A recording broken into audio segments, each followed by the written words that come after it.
Well, the first movie was a hit, so after a brief stint on television with Alex Winter and Keanu Reeves reprising their roles, a sequel was then dropped onto our laps. Originally titled Bill and Ted Go to Hell before it was renamed to avoid bad press, as the word hell seems to be blasphemous in the United States because they're all pussies. Shut up, Ted! Though Alex Winter hated this title anyway, as they were only in hell for 5 minutes of the film, so it would have been like calling the first movie Bill and Ted Go to the Circle K. Yeah! Orion Pictures were on the verge of bankruptcy not long before this came out, and they were literally selling off the rights to several of their movies just to try to stay afloat. Columbia Pictures very nearly bought Bill and Ted 2, but Orion decided to keep it as they had that much faith in the project. Though Stephen Herrick refused to come back to direct, claiming that this one seemed more like a parody of a film that was already a parody. No way. The original idea was very similar to the first movie. Bill and Ted were going to have an English class and would need to go through time to visit literature icons such as Romeo and Juliet, Crime and Punishment, and Tom Sawyer.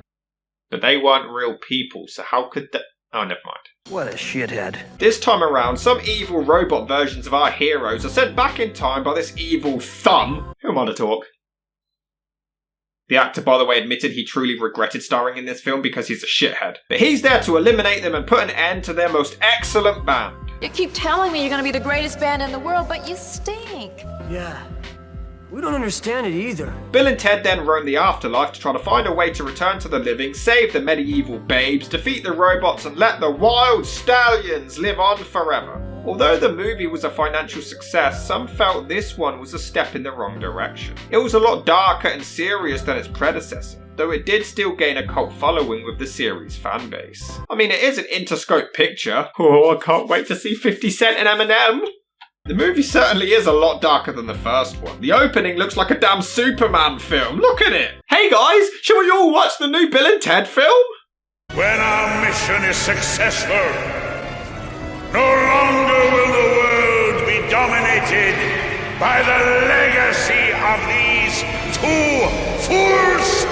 Look at it. It looks more like the Power Rangers meet James Bond. The evil robots practically try to rape the princesses. So get over here and put out! The visuals of hell are quite impressive, and they face their worst nightmares. It's certainly a lot more mature and sinister than its predecessor. Look at this, it's meant to be a dumb, fun comedy, and it's gonna give me nightmares for a week. I miss the 90s where I could be demented as hell and not give a shit. Gotta love the future as told by 1991 though, where everyone dresses like the Pokemon Polygon. The thing is, the robot still acts like Bill and Ted, so even when they're evil and really petty, they're still hilarious. He's totally a robot! So are you, dude! Well, we're total metalheads! Catch you later, evil dude! Aim for the cat, dude! Aim for the cat! I got a full-on robot chubby. We're totally gonna kill you now! No way! Yes way, Ted! We're fully programmed to do it. Yeah! And we want to do it too. I totally loogied on that good dead me! We get more running jokes, Missy is now married to Ted's dad, and a million other amazing lines and quotables. Maybe she'll marry you. Yeah, then you'll be your own stepdad. I totally possess my dad. I totally believe you, dude. Ted, yeah, if I die, you can have my Megadeth collection. But dude, we're already dead. Well then they're yours, dude. Whoa. Even if they still have some dated jokes. We love you. Fags! The guys continue being so charming and wholesome. They literally propose to the princesses in sync, and they're so innocent, it's so cute. I wonder if after we're married, the princesses will stay over with us. Yeah. Everyone needs a friendship like Bill has with Ted. The first movie had great effects when they meet their doubles, but because here they're together for a longer period of time and even physically interact with themselves, it's even more impressive. It looks so good. Most of the time. Other times, yeah, the effects haven't really aged that well. Although the robots remove their heads at one point, and that looks great. Even when they're being dumb villains, they're still fun to watch and still somewhat intimidating. But yeah, they get thrown off a cliff and there's absolutely no blood whatsoever. When they're in hell, we see them as kids, and I must say, the little kid doing an impression of Keanu Reeves, he absolutely nails it. What happened? But the one who imitates Alex Winter sucks. He is so bad. Whoa. Bogus. though it is worth it to see Alex Winter play his own grandmother. There's a scene where they have to face death in a game to win back their life, but he's a sore loser and keeps asking for rematches in various other games. It drags on for so long, but honestly, you don't care. It is hilarious. It's the Grim Reaper playing Cluedo and Twister. Although I don't think the movie knows how Battleship works. B3. Miss J7.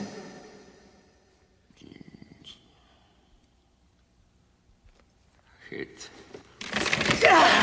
A hit. You have sunk my battleship. So that means they already hit his ship in the J's. So why a second ago did he go for B? No way! They managed to sneak Death into heaven dressed in all pink. My god, it's so childish and immature, I love it. But why does he even continue to hang around when they're alive again? They managed to find the smartest scientist in the universe, who is called Station! And this was actually named after a typo in the screenplay, where it was supposed to say police station, but the first word was missing. But they kept it because it just made them laugh. Damn right! They rush around collecting supplies to build robots for themselves to defeat the evil ones, and this is where the film kinda loses me. I don't particularly find this part very interesting, and it just goes on for a while. And why do their robots look so shit compared to the ones made in the future? These ones were made in heaven! The evil robots don't even put up a fight, they just stand there while the others approach them. I do find it funny though that of all people it's Death who was more horrified at the princess's possible murder. Shocked him so much he was knocked out of his costume and makeup for this cameo. The movie also goes right back to having as much fun as possible with the time travel concept. After we get away from this guy, we use the booth. We time travel back to before the concert and set up the things we need to get him now. Whoa! Yeah, like what? Like a sandbag. Except, they then realise they still can't play for shit, so they time travel for an intense course. That was a fast 16 months of intensive guitar training, dude. Somehow growing a beard that long at that time, and they come back to become music legends. But the first movie made it perfectly clear that time in San Dimas would still be passing.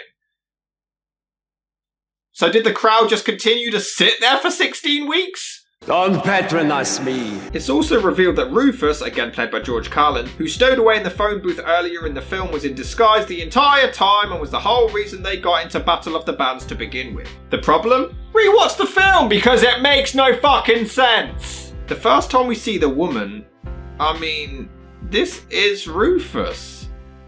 Why doesn't she just warn Bill and Ted that evil robots are coming back to kill them? But even then, this is before the evil robots come back, so how the donkey piss can this be Rufus? And don't say it isn't because... Got here just in time for your audition, William. So, you are Mrs. Wardrow all alone?